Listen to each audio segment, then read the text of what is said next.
Good afternoon, everybody. I'm Paul Sohl, CEO of the Florida High Tech Corridor. I want to first of all say congratulations to Synapse on the proclamation. That was great to hear. A quick little background about the corridor itself. We're 25 years old. Part of why we're here is with the three presidents as co-chairs to be able to talk about innovation, to talk about how our three anchor universities are connected and what they do. And I will tell you, for a guy that spent 33 years in the Navy, if you would have told me 2 years ago that I would be sitting on a stage with the three university presidents and having a discussion, I would have said no way. But I'm here. We're connected with Synapse and Brian. It started out back in 2020, and I want to get started. So President Fox, President Law, President Cartwright, thank you. I know how busy you are. We got a chance to prep on Monday. As we started talking, I said, stop that. We're going to bottle it up and get going right now and have this discussion. So to start with, let me ask each of you, and Kent, I'll start with you, because there are a lot of things that you've seen in your decade at UF. So let's talk about kind of the state of innovation that you see at University of Florida, how it relates to your community, and really the state as a whole. Yeah. Your thoughts? Yep, absolutely. First off, Paul, thank you for your leadership of the high-tech corridor that really spurs and drives innovation across our three universities. And it really is a privilege to be on this stage with President Cartwright, President Law, and for me to represent University of Florida and be a part of this triangle of universities that are really driving innovation, not just in our regions, but across the state, and we would even say across America. I believe there are three ways that universities drive innovation, foster innovation, feed innovation. One is through our education, just the students that we graduate. And these three universities represent phenomenal students that are going out and changing the world. They graduate as innovators. The second is through the work of the faculty, the discoveries that they have, and you can see that in licenses, patents, you can see it in startup companies. And then the third is this ecosystem that we create. It can be through incubators and other ways. I say in all three of those, in education and in the scholarship that results in discovery of knowledge, that results in new companies and licenses and patents and startups, and also in the ecosystem. Just in my 8 years at the University of Florida, I've seen a phenomenal growth across our state, all areas of our state, and particularly in our three universities. It's just amazing, and it didn't slow down during the pandemic. If anything, it accelerated. Yeah, and that point of universities are open for business that I've seen in Florida, which is great. So thank you for that. Ria, your perspective, I think, is unique, and for the audience to understand, you started at USF. You started in that research world, and then you went on in the professional world with law, and now you're back. So give us some thoughts, your sense of innovation, and how USF plays in that world as part of this larger ecosystem. Well, thank you for giving me an opportunity to talk about this because it's really exciting to me. I did start at the University of South Florida in the Division of Sponsored Research, handling all their grants and contracts. And to come back now and see the level of innovation, the new research initiatives that are going on is so exciting to me. I also see that we have become stronger because we're able to reach out to our partners. President Fox just said it perfectly, the three areas where we're really making a difference. But I think maybe the biggest one for now and in the future is our alliances, our ability to work together. This is not about competition. This is about co-opetition, as you indicated during our talk the other day. This is about our ability to work together. I mean, think about just these three universities. When I talk about research expenditures at the University of South Florida, I would tell you $581 million. But if I talked about all of the state university system, it's well over $2 billion. So think about what happens when we all start working together and what we can do to enhance the research productivity of not only our faculty, but to solve the problems of the world. Yeah, thanks, Ria. And I'm especially, I resonate with your thoughts about that connection with the community and the research that goes on, that often I think that there are companies out here and support organizations that really don't understand the connection. I mean, the fact that you're having a ribbon cutting on a building that faces Fowler Ave with all glass on front, to be able to have the community see the tangible results of the kinds of research that you're doing.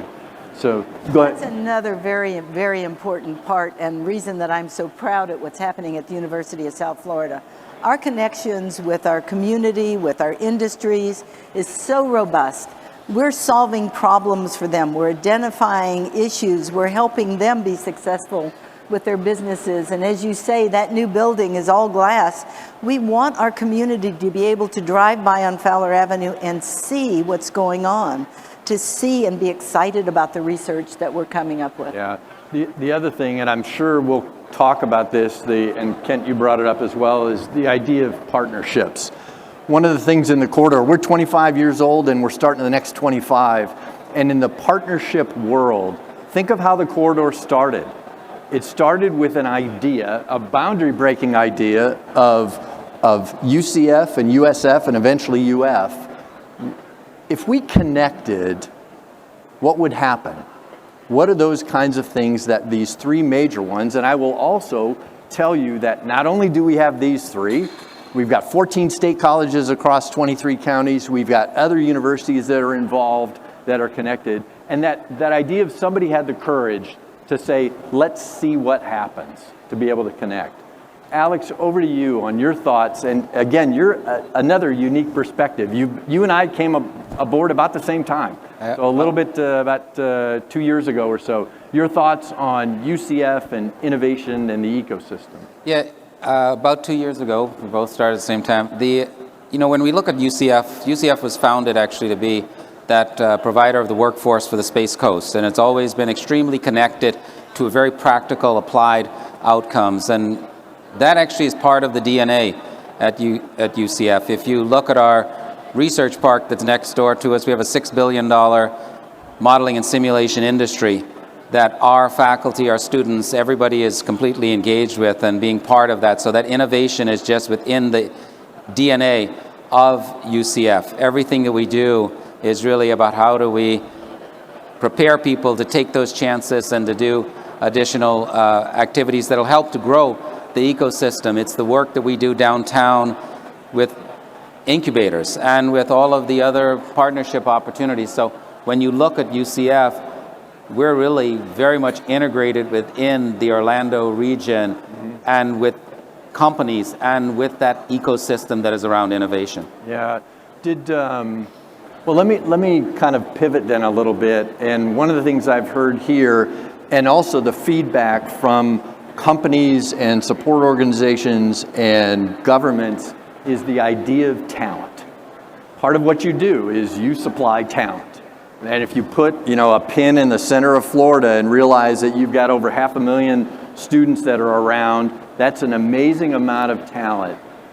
I'd like to understand, and if you could share, and this time I'll start with Ria, I'd like you to share with us your engagement with that talent. I've got 3 kids. Our youngest is a senior in high school who's looking at universities. The job landscape is tremendously different and pretty unknown. So as you think about a university in that powerhouse and developing that talent for these folks, your thoughts on that? We couldn't do this without the connection with our community partners, without our industries. We have advisory councils throughout our university where businesses will come to us and say, this is what we need in a skill set for the people that we would like to hire from you. And we literally change our curriculum so that we're able to provide them what they need as they move forward. They also provide for scholarships and internships to prepare students to actually go into the workplace. I used an example the other day. As a lawyer, many, many times people would come into a new law firm and not have any idea exactly how that would work and what to expect. When you have internships with students, they actually are in the businesses that ultimately that they will either be involved with or the same industries, so they know what to expect. They can hit the ground running and they can be successful. Another area to look at is what happens as our technology is changing so quickly. Business needs change, and we have an existing workforce that's already there who now are not prepared for the new requirements of the job. And so we do upskilling for them. We will do training programs for our businesses to give them the skill sets they need so they can be successful in the future.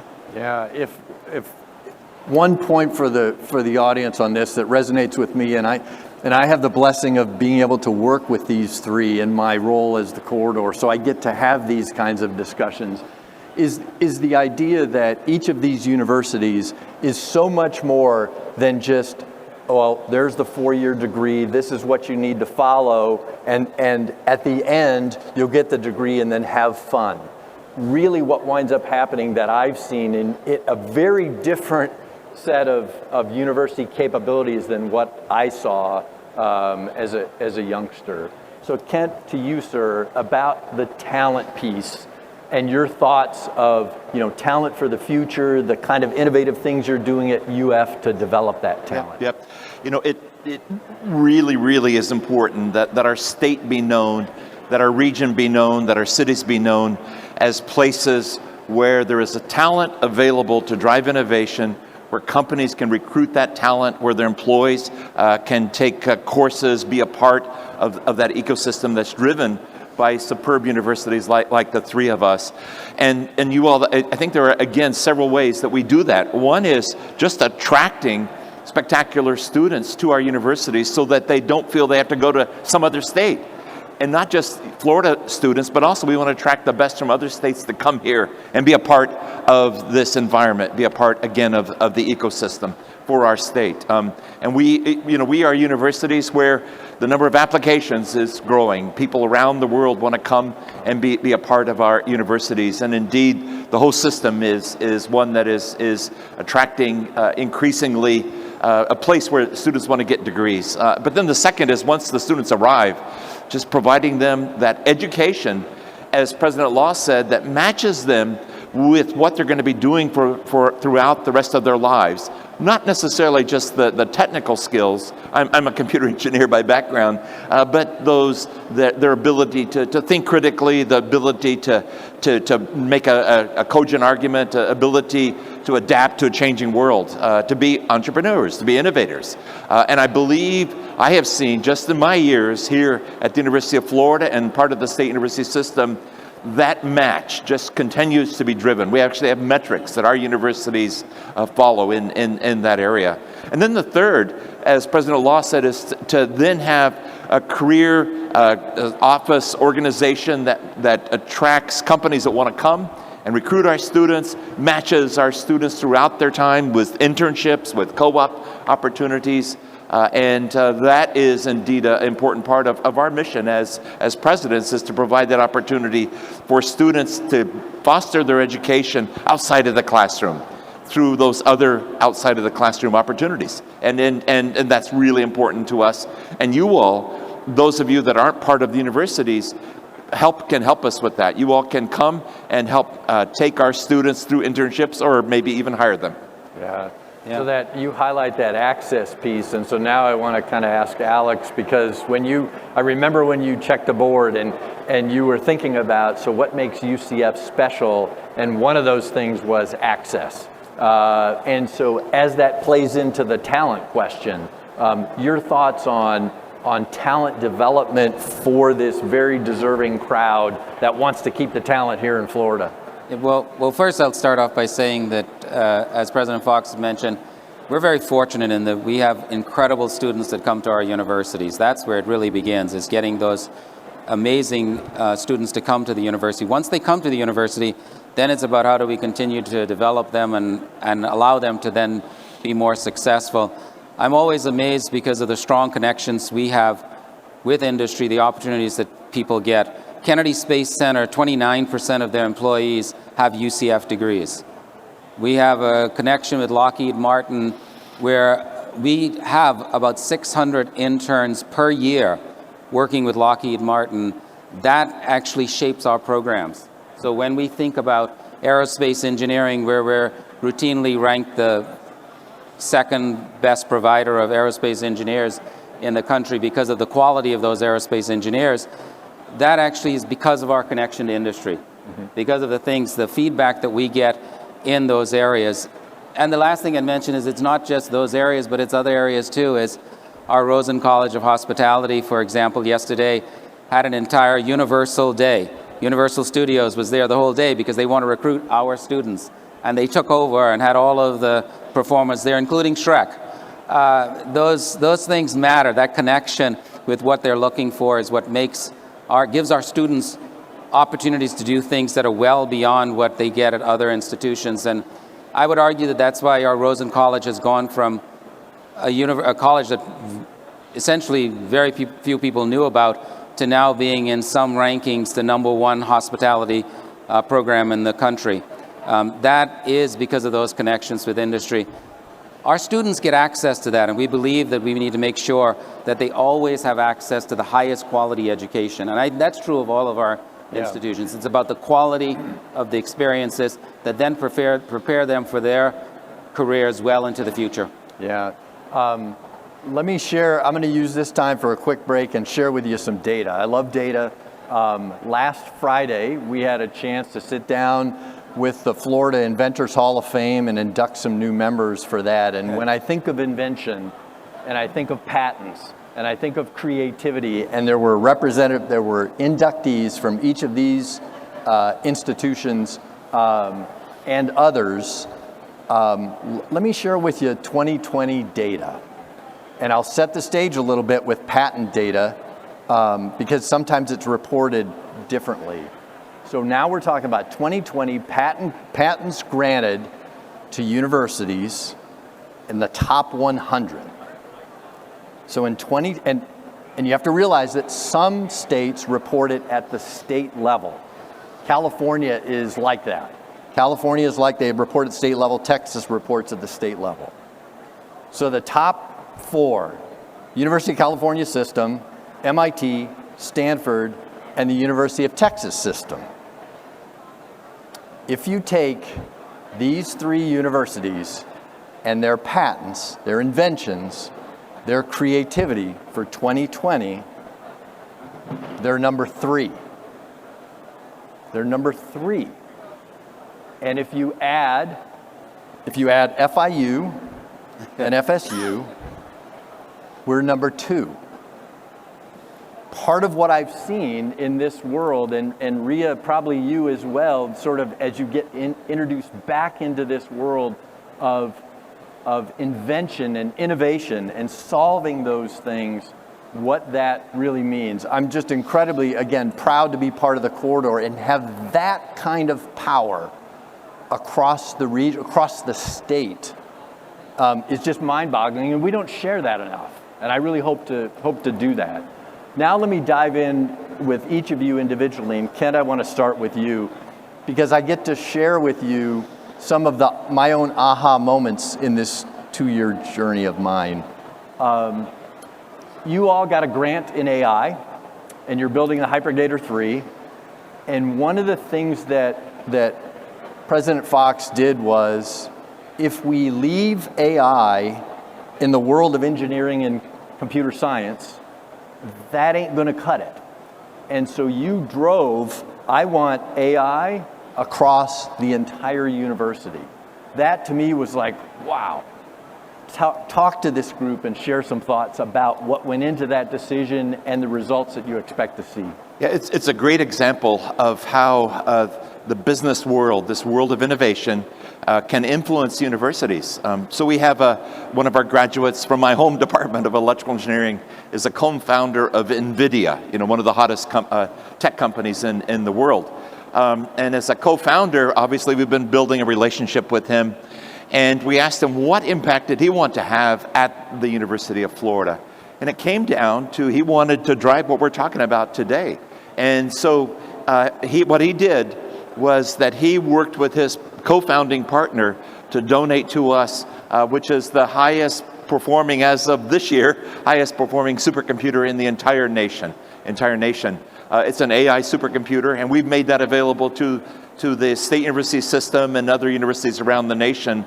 But within our campus, we promised to NVIDIA that we wouldn't just say, okay, now the faculty can use this for their research, which as we've discussed is important, but what we're going to do is have it influence every one of our undergraduate students, freshmen through seniors, as well as the graduate students. How are we going to do that? We're going to have required courses in which every student, by the time they graduate, will be what we call AI enabled. They'll understand how artificial intelligence is relevant to their discipline, the area they've studied. This includes the humanities, includes the arts, includes agriculture, includes medicine, you name the discipline. Now students will be graduating, they'll understand big data, they'll understand information and how AI applies to that. Robotics, all the whole spectrum. Yeah. It's really exciting. And I've even seen how you are involved in K through 12.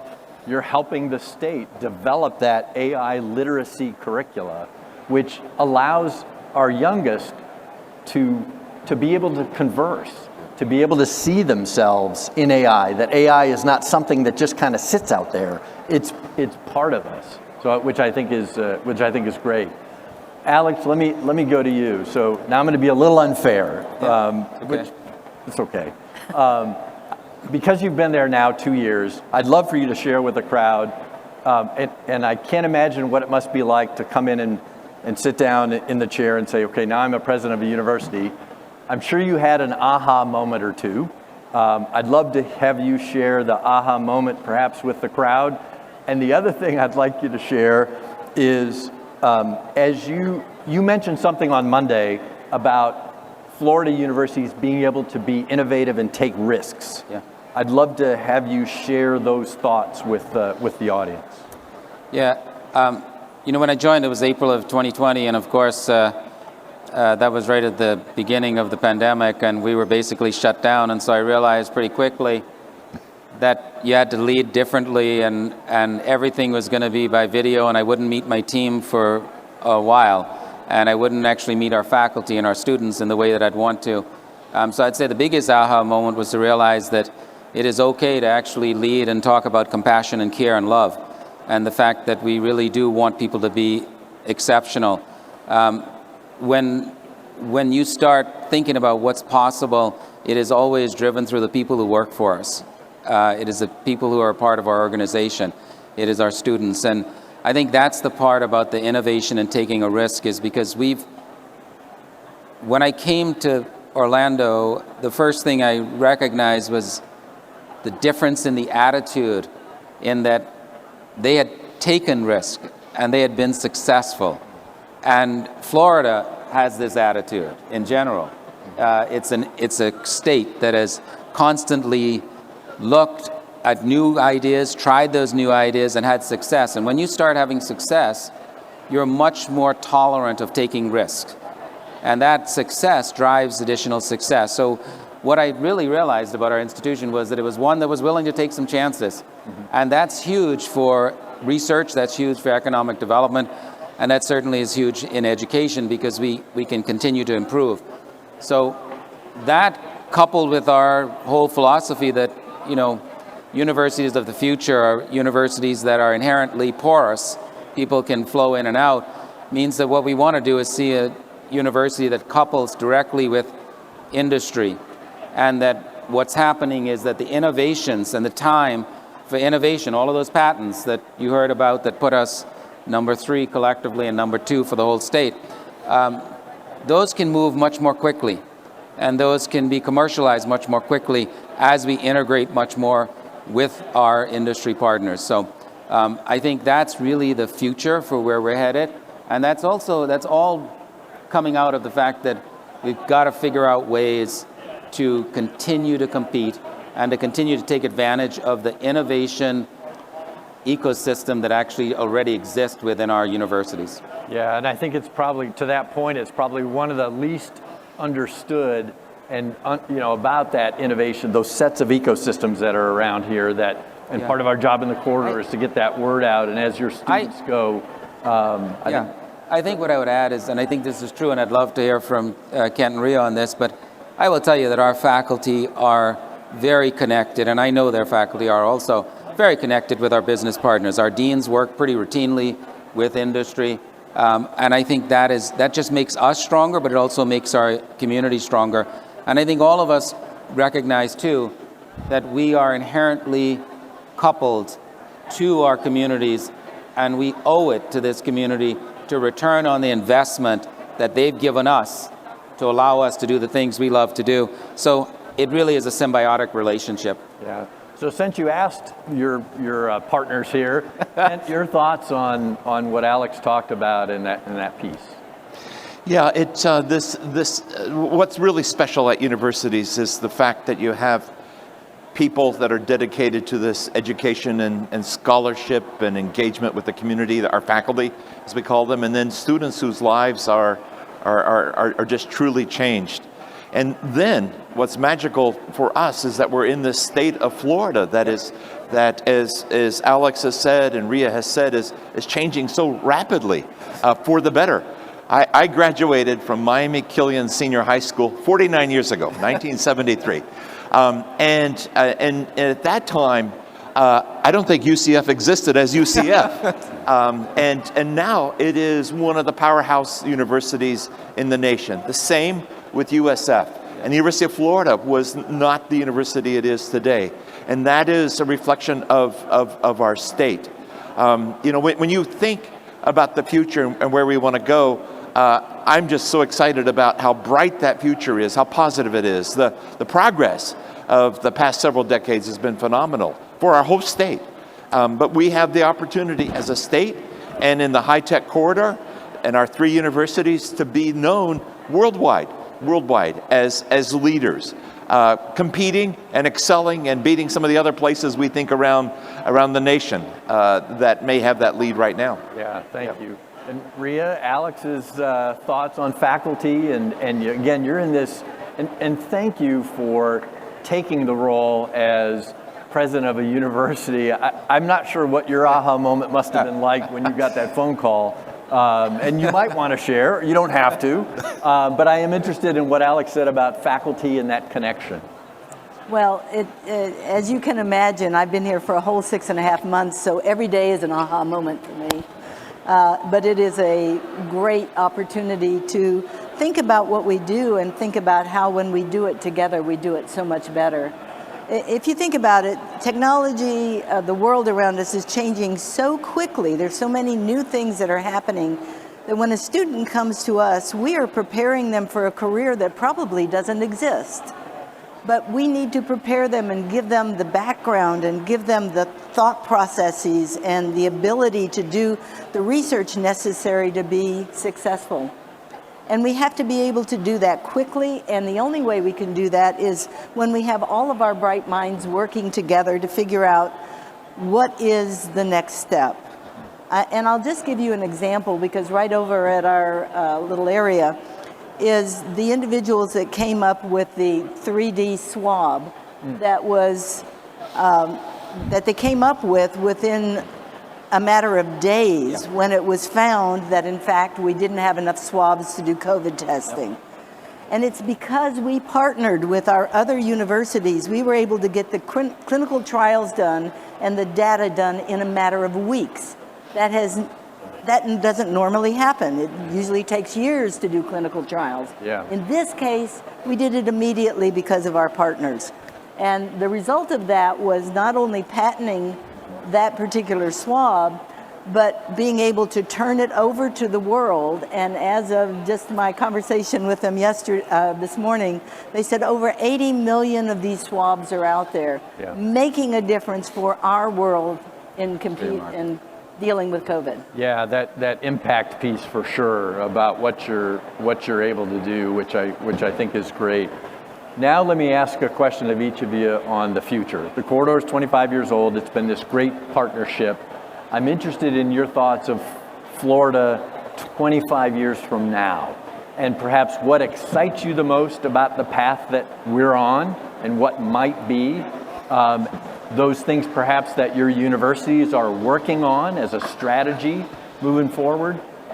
Because and I will tell the crowd, another aha moment for me was a conversation with a company that had called us up and said, we'd love to do some research. We don't know who to do research with. And we said, great, we've got 3 great universities, we've got state colleges, and they go, oh, no. Universities are too expensive and it takes too long. Our mission is to disabuse them of that idea because it's simply not true. What Ria talked about the pivot, was unbelievable on COVID hits. I'm shifting, I'm able to do something else. And that happens all the time. It doesn't take a pandemic to do it. So that happens really all the time. So Alex, let me start with you about the future, the next 25 years, things that excite you, things that maybe UCF is working toward. You know, whenever you think about the future, you want to look at your past, and UCF is an institution that in the last 25 years has probably increased its research expenditures about 6 to 7 times. So if we can do that again during the next 25 years, that'll be a great accomplishment. When I look to the future, I see a university that's different from universities of today.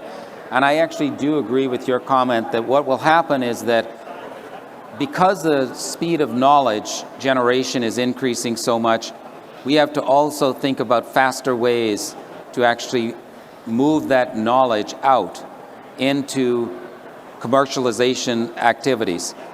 That means, of course, that we need to be much more tightly integrated. And that is going to be that future, is where you see our students and people from industry and from the government and others all working together collectively in the same spaces. And I think you're going to see that even more enabled by all that's happening online, is that there's no more limit on a physical connection, but rather you can have virtual connections that are then also integrated with the physical. That university is going to be completely different in so many ways than we are today. I do believe President Fox and his vision about AI, what is going to be enabled by AI and how we're going to actually serve students will be totally different, and how we'll serve industry is going to be different. And we could have a whole other session about just what that 25 years from now looks like. But I think it's extremely bright here in Florida. Yeah. I agree wholeheartedly that we're doing a lot of things in this state that makes it the right place to come to do business, that makes it so that we have the education system that then provides the talent that people are looking for, that we can even recruit additional companies. That's just going to allow us all to continue to grow and grow in quality as we go over the next 25 years. So I anticipate that these 3 institutions for sure are going to all be some of the very top institutions in this country in 25 years. Yeah, so Kent, same question. As you depart later on this year when they hire a new president, and by the way, if you want to sign up for an electrical engineering class at University of Florida, you can have one from Dr. Fox. I'm sure he's a pretty easy grader, maybe. I don't know, could be wrong, we'll see. Your thoughts on the future and where you see not only UF, but the state going as well. Yeah, again, COVID has accelerated so many things, but one thing it particularly accelerated was the perception nationally of our state and innovation across our state. And companies moving to this state, startups wanting to be here, young people, senior people, everyone wanting to be a part of what's happening in the state of Florida around mainly innovation. Tech sector, biotech sector, financial services, you name it. And I believe that if I was to look back in 10 years or maybe 15 years, the state of Florida won't be thought primarily as a place for vacations, or a place for real estate, or a place for agriculture. That will always be an important part of who we are, but it'll be a place where people want to come and drive innovation. I really believe that is happening. Yeah. That is in our future. And what we need to do now is just continue to feed that machine, to keep that acceleration going. Universities have a key role. You all have a key role. Mm-hmm. And to me, that's what's exciting. We're competing with the rest of the world. We're not competing with each other in the state of Florida. We're competing with everyone outside, and this is the place to be. And that's why I'm just so excited about the future. Yeah, and to your point about it's not tourism or tech. It's not agriculture or tech. No. It's tech and these things. Yep. So if you think, and all you have to do is go out and see where their footprints are, and go into the vegetable fields and look at robotics and AI. Go into where they're doing amazing work in cancer research in USF, or as I equate him, in my mind, it's the mosquito guy. The guy that works mosquitoes at USF and a way to identify them just will blow your mind. The things that you're doing, Alex, in Creative Village and gaming, and where that's coming from is just amazing. In the few minutes we have left, would love to get any last thoughts for this crowd. I know that for the next Synapse, I think what we're going to do is get another set of university and college leaders to be able to have this kind of engagement. But let me start, Alex, with you on thoughts for any last thoughts. You know, what I'd say is that this state, and certainly the university system in the state, is something that is special. And I will say the biggest aha is I'm not sure everybody recognizes how incredible these universities are. The education that students get at our institutions, the faculty that they have access to, the willingness to actually think differently and maybe not be in that, I don't know how many of you remember this term, but the ivory towers of universities, those don't exist here. And in fact, I think of us as being well beyond engaged universities, which is sort of a thing that people like to talk about. But we really are universities that are integrated with our communities. And I think you see that in everything that you heard here today, is that these are universities committed to the locations, the regions they are, but also committed to the whole state, and thinking about how we can have that societal impact through our work in talent development and certainly in innovation. So I'm just excited to be a part of this and be one of the early ones, only 2 years in. Yeah, right, absolutely. Ria. The state of Florida has staked out a goal to be in the top 10 economy in the world by 2030. Yeah. And what that tells us is that we have such a great opportunity to be an integral part of achieving that goal in all the areas that we've talked about, and some that we don't even know about at this point. I see in the future that there's the connection between our universities. No longer are we just a place where you send your kids off and they're gone for 4 years, hopefully 4 years. No, we are a place that is a continuing education opportunity, a ability to be thought leaders in areas that we haven't thought of yet, a way to solve problems that haven't become problems yet. And when universities are seen in that light, we no longer are just an educational institution. We're something much more than that, something much more robust and something much more valuable, not only to our communities, but to the world. Yeah, thanks, Ria. And President Fox, last thoughts for this group. Again, what's happening across our state, whether it is indeed here in Tampa, Orlando, or Gainesville, or Jacksonville, or West Palm Beach, or Miami, it is phenomenal. I could not be more excited about the future. And also just so pleased to be a part of this higher education system in the state of Florida. So if I could be partisan, I'll end by just saying, go Knights, go Bulls, and definitely go Gators.